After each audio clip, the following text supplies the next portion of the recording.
ओम गंगणपतये नमः। श्री रामाय नमः। ओम श्री अघोर वीरभद्राय नमः। ओम ह्रीं क्लीं छीं ह्रीं ह्रीं प्रीं ह्रीं। सभी लोगों को जय श्री राम, जय हनुमान जी महाराज की। आज हम वीरभद्र जी महाराज के एक विशेष मंत्र के बारे में चर्चा करने वाले हैं। वीरभद्र जी महाराज के मंत्र बड़े ही शक्तिशाली माने जाते हैं और वीरभद्र जी महाराज वैसे तो शत्रुनाश के लिए विशेष जाने जाते हैं, लेकिन कभी कभी कुछ मंत्र इनके ऐसे होते हैं जिनका हम अपनी सुरक्षा के लिए प्रयोग करते हैं, घर के बंधन के लिए प्रयोग करते हैं, ग्रहों के बंधन के लिए प्रयोग करते हैं, कवच के रूप में भी इनके मंत्रों का हम प्रयोग करते हैं। आज हम जिस मंत्र की चर्चा करने वाले हैं या जिस मंत्र का हम विधि विधान बताने वाले हैं वह बहुत ही शक्तिशाली मंत्र माना जाता है। जैसे भी आप कोई साधना करते हैं, तप करते हैं, जप करते हैं, उसमें अक्सर देखा जाता है कि कहीं ना कहीं विघ्न पड़ जाता है। उस समय इस मंत्र का आप प्रयोग करेंगे यदि, तो आपके तप में, जप में, साधना में कभी भी किसी भी प्रकार का विघ्न नहीं पड़ेगा। खासकर जब हम जप करते हैं, साधना करते हैं, तो नकारात्मक शक्तियां हमारे मन में वास करती हैं या हमारे तप में विघ्न डालने का प्रयास करती हैं, जिससे हमें तरह तरह की समस्याएं उत्पन्न होती हैं और किसी न किसी वजह से हमारी पूजा खंडित हो जाती है, जप हमारा खंडित हो जाता है। लेकिन वीरभद्र जी महाराज के इस मंत्र के प्रयोग से आपकी साधना एकदम पूरी तरह सुरक्षित रहती है। शिव के अवतार होने के साथ साथ बड़े ही उग्रदेव माने जाते हैं, किसी भी बुरी शक्ति को आपके आसपास भटकने नहीं देंगे। कहा जाए तो सभी प्रकार के ग्रहों को, सभी प्रकार की दिशाओं को, सभी प्रकार के प्रेतों को, सभी प्रकार के तंत्रों को, सभी प्रकार के मंत्रों को हर दिशा से, हर कोण से आपकी सुरक्षा होगी यदि इस मंत्र का आप प्रयोग करेंगे।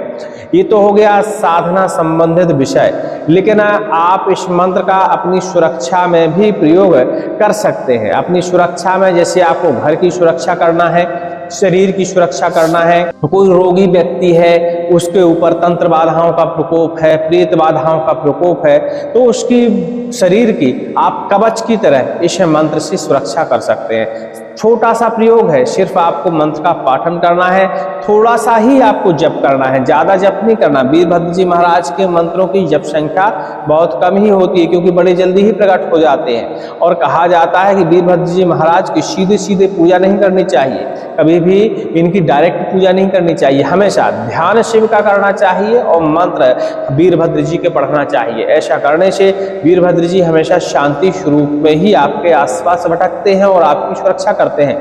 और आपने वीरभद्र जी का ही ध्यान करते हुए इनकी पूजा कर डाली तो ये उग्र रूप में आ जाते हैं। और बहुत सारे लोग हृदय इनके कमजोर होते हैं, मानसिकता कमजोर होती है, डर की भावना उनके शरीर के अंदर व्याप्त होती है। ऐसे लोग यदि वीरभद्र जी का शरीर यानी उनका रूप देख ले प्रत्यक्ष रूप से तो उसका बचना नामुमकिन हो जाता है। तो वीरभद्र जी महाराज के मंत्रों में हमेशा सावधानी बरतने की भी जरूरत होती है। हमेशा शिव का ध्यान करिए, शिव की लिंग का ध्यान करिए, शिव पिंडी का ध्यान करिए, शिव के शांति स्वरूप का ध्यान करिए और वीरभद्र जी महाराज के मंत्रों का जापन करिए।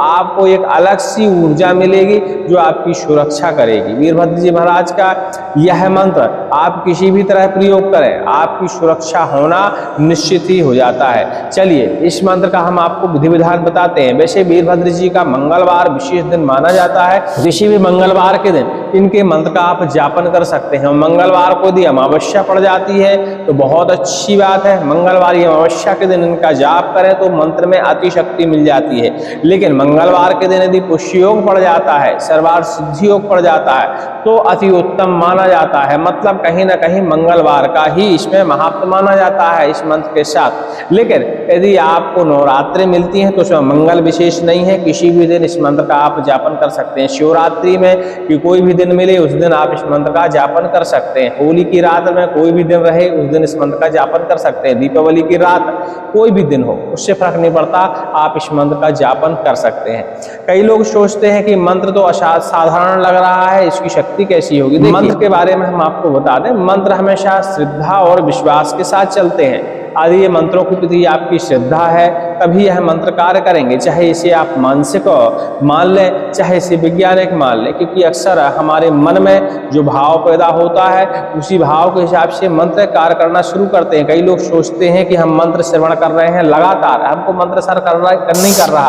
अक्सर लोगों के मन में दुविधाएं होती हैं, लोग इतना परेशान हो जाते हैं, भटक जाते हैं कि उन्हें मंत्रों के प्रति विश्वास होना बंद हो जाता है। फिर वो जबरदस्ती परीक्षण के लिए सुनते हैं, इस मंत्र से आराम लग जाएगा मतलब मंत्र में दम है, आराम नहीं लगेगा मतलब मंत्र में दम नहीं है। देखिए हमारे आदिकाल से ऋषि मुनि मंत्रों का प्रयोग करते आ रहे हैं और मंत्रों की साधना करते आ रहे हैं, मंत्रों के जरिए उपचार करते आ रहे हैं। उनके तो मंत्र कभी विफल नहीं हुए, लेकिन अब हम मंत्र प्रयोग करते हैं तो विफल हो जाते हैं। उसका कारण यही होता है कि हमारी श्रद्धा विश्वास कहीं ना कहीं मंत्रों के प्रति नहीं है, इसलिए मंत्र कार्य नहीं करते हैं। और वैसे भी कलयुग में मंत्र सिर्फ 10% ही कार्य करते हैं। जिनका मंत्र 100% काम कर गया समझ लो वो ईश्वर हो गया। 100% तो सिद्ध भी नहीं होते मंत्र, सिर्फ 10% ही सिद्ध होते हैं। 10% ही ऊर्जा में हमारा कल्याण हो जाता है, तो हमें 100% सिद्ध करने की आवश्यकता नहीं पड़ती, क्योंकि 100% ऊर्जा को हमारा शरीर झेल नहीं सकता मंत्रों की। तो हमें इन सब चीज़ों का ध्यान रखते हुए मंत्र की साधना करना चाहिए। कभी भी नर्वस नहीं होना चाहिए और कभी भी बिना गुरु के साधनाएं नहीं करनी चाहिए। अक्सर हम जल्दबाजी में साधनाएं करते हैं। एक हमारे अभी कल परसों से फोन में बात चल रही है, वो एक मंत्र की साधना कर रहे हैं, जबकि उसका मुहूर्त हमने होली की रात में बताया है, नवरात्र में बताया है, गुप्त नवरात्रि में बताया है, इसके अलावा होली में बताया है और दीपावली की रात में बताया है। तो ऐसे समय में उस मंत्र का मुहूर्त है, लेकिन वो साधना अभी कर रहे हैं। अभी हमारे पास फोन आया था, बोले मेरे को 11 दिन हो गया भैया तब करते, अभी तक कोई लक्षण नहीं मिला। तो भैया विधियां अच्छे से समझ लिया करिए, तभी विधियां काम करती हैं। ऐसे अनावश्यक समय में यदि मंत्र का आप प्रयोग करेंगे, मंत्र का जापन करेंगे, तो ऊर्जा उल्टी सीधी मिलती है। ग्रह नक्षत्रों का हमारे जीवन में विशेष महत्व होता है। जब ग्रह सही स्थिति में हो, सही मुहूर्त हो, तभी मंत्र की ऊर्जा हमें सही ढंग से मिल पाती है। और जब हम गलत समय में इन मंत्रों का प्रयोग करते हैं, गलत समय में मंत्रों का जापन करते हैं, तो उल्टी सीधी विकृत ऊर्जा मिलती है जो हमें समझ में भी नहीं आती और हमारे शरीर को क्षति भी पहुंचाने लगती है। तो इन सब चीजों का आप ध्यान रखा करिए। और कई लोग रोगी होते हैं, वो तंत्र मंत्रों के पीछे पड़े होते हैं, कोई हमें ऐसा मंत्र मिल जाए कि हमारा रोग ठीक हो जाए। देखिए मंत्र रोगों पे काम करता है। पुराने ऋषि मुनियों में मंत्र बनाए हैं तो रोगों का वो उपचार करते थे मंत्रों से, लेकिन आज के समय में रोगों से उपचार होता है, लेकिन देखिए हमें डॉक्टर की भी सलाह की आवश्यकता पड़ती है। देखिए कलयुग है, थोड़ा बहुत 10% 20% कई असाध्य रोग हैं जिनमें मंत्र कार्य कर जाते हैं। बहुत सारे ऐसे रोग हैं जिनमें मंत्र कार्य नहीं कर पाते।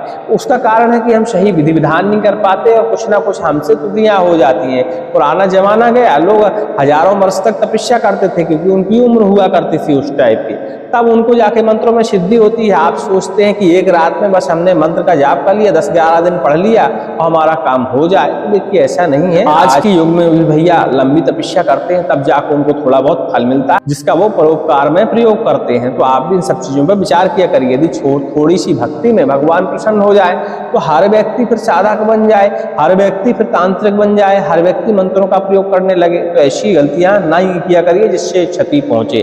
मंत्रों के बारे में पूरी जानकारी समझा करिए, पूरी विधि देखा करिए, उसके बाद मंत्रों की साधना किया करिए, आपको लाभ होगा। हाँ 100% नहीं हो पाता, किसी को लाभ कुछ परसेंट तो होगा। अब कुछ परसेंट जब व्यक्ति को लाभ हो जाता है तो फिर उसकी उम्मीद बढ़ जाती है, तो फिर अच्छे से साधना कर लीजिए, आपको फिर 100% लाभ हो जाएगा। चलिए मंत्र का इसका प्रयोग कैसे करना चाहिए। जब भी हम किसी साधना में बैठे, किसी तप में बैठे, जप में बैठे, तो इस मंत्र को सिर्फ हमें 11 बार पाठन करना होता है। और 11 बार पाठन करने के साथ साथ ही हमें अपनी मानसिक बंधन करना होता है कि ये हमारा घेरा है, इसके चारों तरफ वीरभद्र जी महाराज एक प्रकार का बंधन लगा रहे हैं। जो भी बुरी शक्तियां आ रही हैं उन सबको बांध रहे हैं, आने वाली शक्तियों को बांध देंगे।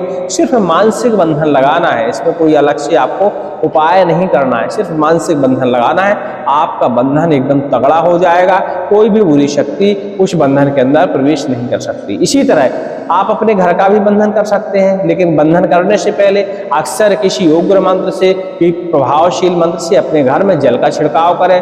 लोगों को थोड़ा सा जल ग्रहण करवाएं, जैसे कि नारसिंह काट मंत्र, नारसिंह कवच मंत्र, भू नारसिंह भूत प्रेत नाशक मंत्र, नारसिंह झाड़ा मंत्र हमारे चैनल पे पड़े हुए हैं। इनमें से कोई भी एक मंत्र लेकर उसका पाठन करते हुए अपने घर में जल का छिड़काव कर दीजिए। जल का छिड़काव करने के साथ थोड़ा सा जल भी पान कर लीजिए, जिससे बुरी शक्तियां, नकारात्मक ऊर्जा कुछ क्षण के लिए आपके घर से और शरीरों से दूर हो जाए। इसके बाद इस मंत्र का पाठन करिए और मानसिक ही इसमें आप बंधन लगाइए अपने घर के चारों तरफ। एकदम ध्यान लगाइए कि ये हमारा घर है, इस घर के चारों ओर एक रस्सी से, एक जंजीर से कीलन हो रहा है, बंधन हो रहा है, ताला लग रहा है, कोई भी बुरी शक्ति नहीं आ सकती इसके अंदर। इस तरह आप मानसिक बंधन लगाएंगे। मंत्र को पढ़ते हुए 11 बार पाठन करिएगा और आपका बंधन लग जाएगा। ठीक है।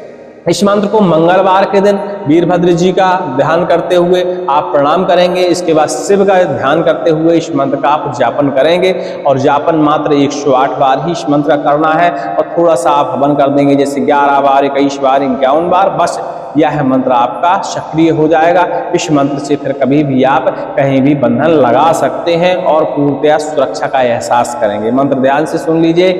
ओम श्री अघोर प्रलय काल हुंकार अघोर वीरभद्र ब्रह्माग्रहम बंधय बंधय विष्णु ग्रहम बंधय बंधय रुद्र ग्रहम बंधय बंधय केतु ग्रहम बंधय बंधय इंद्र दश ग्रहम बंधय बंधय अग्नि दश ग्रहम बंधय बंधय यम दश ग्रहम बंधय बंधय नैऋत दश ग्रहम बंधय बंधय वरुण दश ग्रहम बंधय बंधय वायु दश ग्रहम बंधय बंधय कुबेर दश ग्रहम बंधय बंधय ईशान दश ग्रहम बंधय बंधय आकाश दश ग्रहम बंधय बंधय आवांतर दश ग्रहम बंधय बंधय पाताल दश ग्रहम बंधय बंधय यक्ष गणम बंधय बंधय राक्षसम गणम बंधय बंधय गंधर्व गणम बंधय बंधय किन्नर गणम बंधय बंधय किम पुरुषम गणम बंधय बंधय भूत गणम बंधय बंधय प्रेत गणम बंधय बंधय पिशाच गणम बंधय बंधय ब्रह्मराक्षस गणम बंधय बंधय जटी ग्रहम बंधय बंधय कुंभिनी ग्रहम बंधय बंधय शुभनी ग्रहम बंधय बंधय बाल ग्रहम बंधय बंधय शाकनी ग्रहम बंधय बंधय डाकनी ग्रहम बंधय बंधय हाकनी ग्रहम बंधय बंधय मोहिनी ग्रहम बंधय बंधय कामनी ग्रहम बंधय बंधय वीर ग्रहम बंधय बंधय सूर्य ग्रहम बंधय बंधय लंगी ग्रहम बंधय बंधय चंडी ग्रहम बंधय बंधय शमशान कट्टेरी ग्रहम बंधय बंधय जल कट्टेरी ग्रहम बंधय बंधय रक्त कट्टेरी ग्रहम बंधय बंधय शुट्टेरी ग्रहम बंधय बंधय नट्टेरी ग्रहम बंधय कन्नेरी ग्रहम बंधय कज्जलेरी ग्रहम बंधय नवलेरी ग्रहम बंधय मोटेरी ग्रहम बंधय मुनियेरी ग्रहम बंधय चतुष्ठी मंत्र स्थापित ग्रहान बंधय जटा मुनि ग्रहम बंधय एबल मुनि ग्रहम बंधय शमशान वासुकी ग्रहम बंधय नाना वर्ण ग्रहम बंधय बंधय नाना जाति ग्रहम बंधय बंधय सर्व दुष्ट ग्रहान बंधय बंधय ओम श्री अघोर वीरभद्र प्रलय काल हुंकार वीरभद्राय नमः। इस तरह का आप देखिए मंत्र है। मंत्र थोड़ा लंबा है तो आपको फिर कंफ्यूज हो जाएंगे कि इतना बड़ा मंत्र कैसे पढ़ेंगे। तो भैया देख देख के पढ़ लीजिएगा। 10 बार, 25 बार, 100 बार जब इस मंत्र को आप जापन करेंगे, पाठन करेंगे तो मंत्र अपने आप ही कंठस्थ हो जाया करते हैं। लोग हार मान जाते कि इतना बड़ा मंत्र हम कैसे याद करेंगे। लगातार जब आप किसी मंत्र का आप पाठन करेंगे तो लोगों को उतनी बड़ी बड़ी रामायण पूरी कंठस्थ हो जाती है, भागवत कंठस्थ हो जाती है। तो फिर तो एक छोटा सा मंत्र है 10-12 लाइन का, तो आप आराम से इसको पढ़िएगा पूर्ण विश्वास के साथ, पूर्ण श्रद्धा के साथ, क्योंकि बिना श्रद्धा के मंत्र कार्य नहीं करते। इस बात को आपको ध्यान देना है। और एक बात, कई लोग हमने देखे हैं जो हमारे यहाँ आते हैं वो बहुत ज्यादा पीड़ित रहते हैं बीमारियों से और अक्सर वो कई जगह के तांत्रिकों से ठगे हुए आते हैं कि इस तांत्रिक ने 15,000 लूट लिया, 17,000 लूट लिया, 11,000 ले लिया, ये पूजा करवा दी, वो पूजा करवा दी। देखिए, यदि ऐसी समस्या होती है, आपको किसी मंत्र से सुनने से आपको 1% भी आराम नहीं लगता है, तो आपको फिर यही समझना चाहिए कि आपको प्रेत बाधा, तंत्र बाधा, नकारात्मक ऊर्जा नहीं है। आपको किसी अच्छे डॉक्टर को दिखाकर अपना इलाज कराना चाहिए जिससे आपका शरीर स्वस्थ हो सके। तो आप इन सब चीजों का ध्यान रखा करिए। लोग कंफ्यूज रहते हैं, धन बर्बाद करते रहते हैं तंत्र मंत्रों की तरफ। वास्तविकता में उनको लंबी बीमारी होती है, पुरानी बीमारी होती है, असाध्य बीमारी होती है और मन के भ्रम के कारण, यूट्यूब के गुमराह के कारण, यूट्यूब पर कई लोग गुमराह करते हैं कि ऐसे लक्षण आए तो भैया प्रेत है। हाँ, अब हम आपको बता रहे हैं कि संकटनाशक से आप 2, 4, 6 मंत्र सुनिएगा। किसी न किसी मंत्र से आपके शरीर को आराम लगेगा और थोड़ा बहुत आराम नहीं लगेगा, 4-6 घंटे आराम लगेगा, दिन भर का आराम लगेगा। यदि ऐसा आराम आपको लग जाता है तब तो भैया मंत्रों की विधियां करिए। और आराम आपको नहीं लगता है तो तो भैया समझ लीजिए आपको कोई असाध्य बीमारी है, आपको डॉक्टर को जाके दिखा देना चाहिए। एक डॉक्टर से आपको आराम नहीं लग रहा है, बीमारी पकड़ में नहीं आ रही है, किसी अच्छे डॉक्टर को अच्छे शहर में जाके दिखाइए, आपको आराम लग जाएगा। क्योंकि देखिए ये बहुत गंभीर विषय है। लोग इतने ज़्यादा ठगी के शिकार हो रहे हैं तंत्र मंत्रों के चक्कर में कि अति से ज़्यादा। मंत्रों से यदि आपको आराम नहीं लगता, देखिए हर प्रेत, हर भूत, हर प्रकार का तंत्र, चाहे किसी प्रकार का मारण, मूठ, वशीकरण, उच्चाटन क्यों ना हो, यदि तंत्र है तो किसी न किसी आराम से, किसी न किसी मंत्र से आपको सुनने से आराम जरूर लगेगा, भले ही वह 1 घंटे के लिए आराम लगे। इन सब चीजों का आपको ध्यान देना है, ठीक है।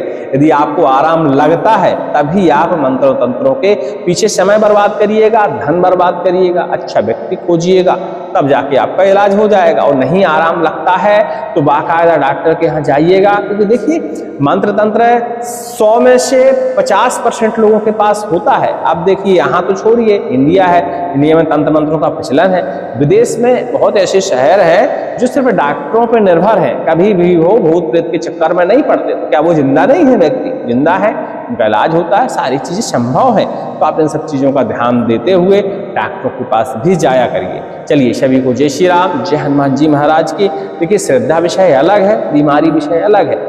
और ऐसा नहीं है, श्रद्धा यदि हमारी बनी है किसी के प्रति तो बीमारियां भी ठीक होती हैं। इसलिए कि सारी बीमारियां हमारे मस्तिष्क से कंट्रोल होती हैं। यदि हम अपने मस्तिष्क में किसी मंत्र के प्रति श्रद्धा बनाकर उस मंत्र को श्रवण करते हैं, जापन करते हैं, पठन करते हैं, तो हमारा मस्तिष्क, जब हमें विश्वास होता है किसी चीज के प्रति, तो हमारा मस्तिष्क हमारी कोशिकाओं को नियंत्रण में लेता है, उन्हें ऐसी सूचनाएं देता है, तो वो डेड कोशिकाएं हमारे शरीर से बाहर निकलने लगती हैं और नई कोशिकाओं का निर्माण होने लगता है, जिससे हमारा शरीर अपने आप ही ठीक होने लगता है। क्योंकि संगीत के माध्यम से, मंत्रों की शक्ति के माध्यम से, औषधियों के माध्यम से, ये पुरानी हमारी प्रथा है, पुराना विज्ञान है जिसके जरिए इलाज होता था। तो आज भी संभव है, हाँ उस स्तर का संभव नहीं है भाई। पहले तत्काल जुड़ंतन आराम लग जाता था, आज के समय में थोड़ा सा लेट आराम लगता है, क्योंकि हमारे शरीर की कलयुग में ऊर्जाएं क्षीण होती है। हम पहले उसी मंत्र का थोड़ा सा जापन करते थे, वो कार्य हो जाता था। आज से 10 साल पहले की बात कर रहे हैं। आज की स्थिति में इतना प्रदूषण है, हमारे शरीर में इतनी विकृतियां हैं कि हम लाख बार जाप करते हैं तब